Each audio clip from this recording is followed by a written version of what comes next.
Assalamualaikum warahmatullahi wabarakatuh. Saya Rindu Prawitasari, saya dari tim BK. Apa kabar anak-anak siswa-siswi kelas 10? Semoga dalam keadaan baik ya. Kali ini, Ibu akan memberikan layanan konseling secara klasikal untuk kalian semua siswa-siswi kelas 10 dengan tema masa orientasi. Kemarin kalian sudah mengikuti MPLS secara daring kan? Ya, itu adalah bagian dari masa orientasi. Sekarang Ibu akan mengulas sedikit saja tentang apa sih masa orientasi itu. Simak ya.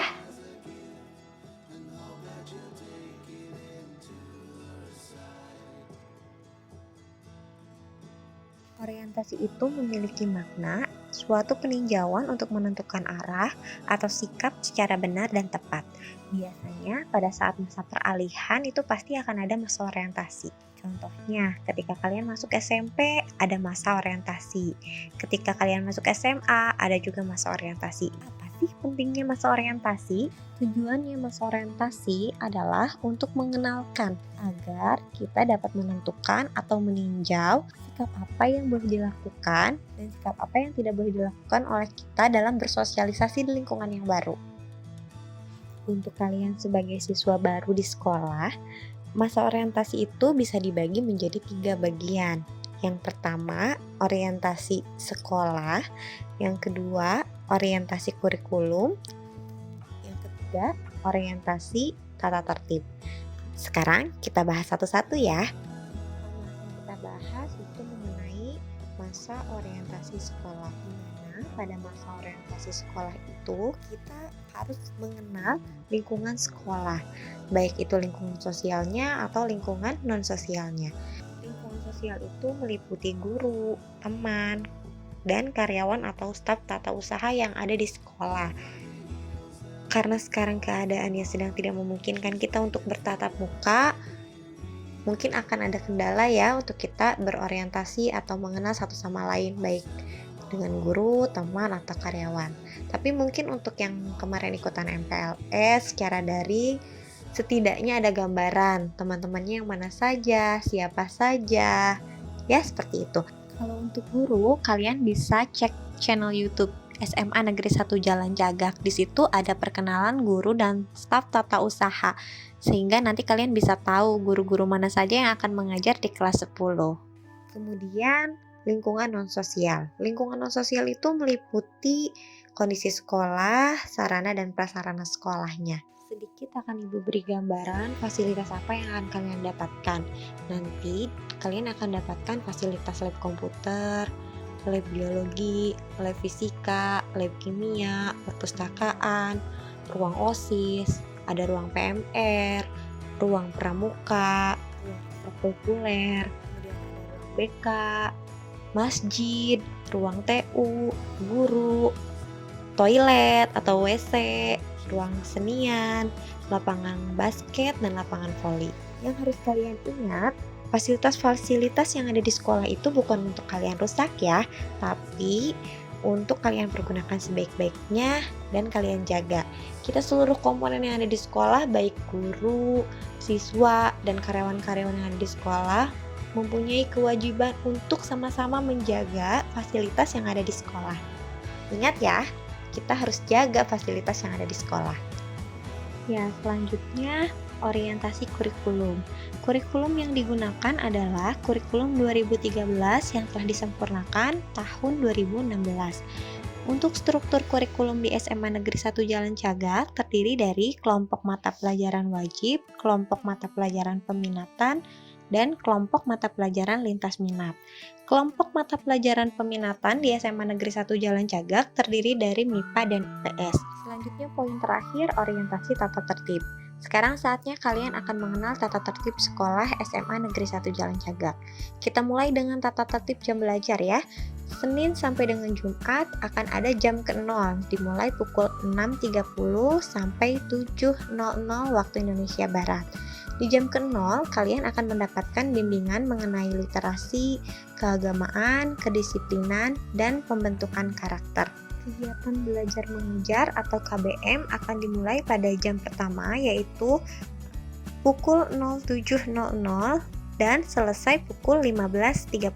Nanti kalian akan disediakan 2 kali jam istirahat. Ketentuannya, siswa harus hadir ke sekolah paling lambat 10 menit sebelum jam belajar dimulai. Selama jam belajar, siswa dilarang berkeliaran di luar kelas. Selama jam belajar juga tidak diperkenankan keluar lingkungan sekolah kecuali ada keperluan yang harus disegerakan atas seizin guru piket atau guru kelas. Lanjut ke pakaian. Senin sampai dengan Selasa, seragam lengkap putih abu beratribut. Ingat ya, beratribut artinya harus ada logo sekolah, lokasi sekolah, lambang OSIS, dan nama. Rabu, seragam batik sekolah. Kamis, seragam pramuka lengkap dengan atribut. Jumat, seragam muslim sekolah. Yang perlu diingat dan diperhatikan.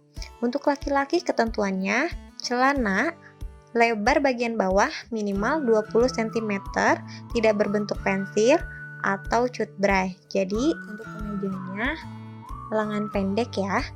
Untuk perempuan, rok panjang di bawah mata kaki, model rok krempel. Kemeja untuk yang berhijab atau tidak berhijab, gunakan kemeja dengan lengan panjang. Kemeja tidak membentuk lupuk tubuh. Sekarang sepatu. Sepatu baik pria atau wanita, gunakan sepatu dengan dominan berwarna hitam, 90% berwarna hitam. Tali sepatu hitam dan tidak diperkenankan menggunakan pantofel kecuali untuk anggota paskibra di hari tertentu. Kemudian kaos kaki. Senin sampai Rabu, kaos kaki putih polos, tidak boleh ada corak atau gambar ya. Panjangnya setengah betis. Kamis sampai Jumat, kaos kaki berwarna hitam. Kemudian kerudung. Bagi siswi berhijab, Senin sampai Rabu kerudung putih polos, Kamis sampai Jumat kerudung coklat pramuka. Disesuaikan dengan rok pramuka ya. Selanjutnya aksesoris. Bagi siswi diperkenankan menggunakan aksesoris dengan catatan tidak berlebihan. Untuk siswa tidak diperkenankan menggunakan aksesoris apapun kecuali jam tangan. Kemudian topi. Ingat ya, siswa atau siswi tidak diperkenankan menggunakan topi bebas dan jaket di lingkungan sekolah kecuali ada izin dari guru piket. Selanjutnya kendaraan. Bagi yang memakai atau membawa sepeda motor harus memakai helm selama perjalanan, menggunakan knalpot standar tidak bising, wajib parkir di tempat yang sudah ditentukan oleh sekolah. Selanjutnya rambut. Laki-laki dipotong rapih, potongan normal, belakang tidak melebihi kerah bahu, model rambut atas 3 cm, tengah, kiri dan kanan 2 cm, bawah 1 cm, perempuan normal.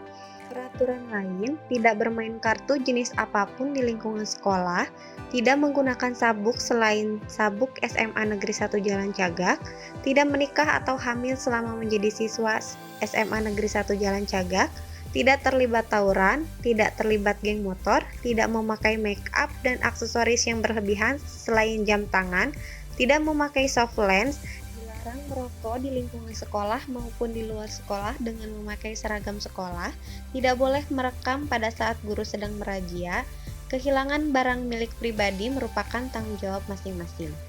Selanjutnya sanksi. Ini yang harus kalian perhatikan karena nanti kalian harus menandatangani pernyataan kesanggupan tata tertib.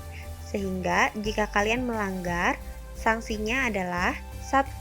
Setiap pelanggaran akan dikenakan teguran pertama dan kedua serta diberikan peringatan. Kedua, apabila poin 1 terlewati, maka dilaksanakan koordinasi dengan orang tua, yaitu pemanggilan orang tua. Ketiga, apabila setelah poin kedua kalian masih melakukan pelanggaran, maka kalian harus membuat perjanjian di atas materai. Yang terakhir, jika kalian masih melakukan pelanggaran, kalian akan dikembalikan kepada orang tua. Bagaimana anak-anak? Apakah sudah paham dengan apa itu masa orientasi? Semoga sudah paham ya. Semoga ulasan ini dapat bermanfaat dan semoga ulasan ini dapat memberikan arahan bagaimana seharusnya kalian bersikap dengan baik dan tepat sehingga dapat bersosialisasi di lingkungan SMA Negeri 1 Jalan Cagak. Kita doakan semoga pandemi ini segera berakhir agar kita bisa bertatap muka secara langsung. Terima kasih untuk partisipasinya. Wassalamualaikum warahmatullahi wabarakatuh.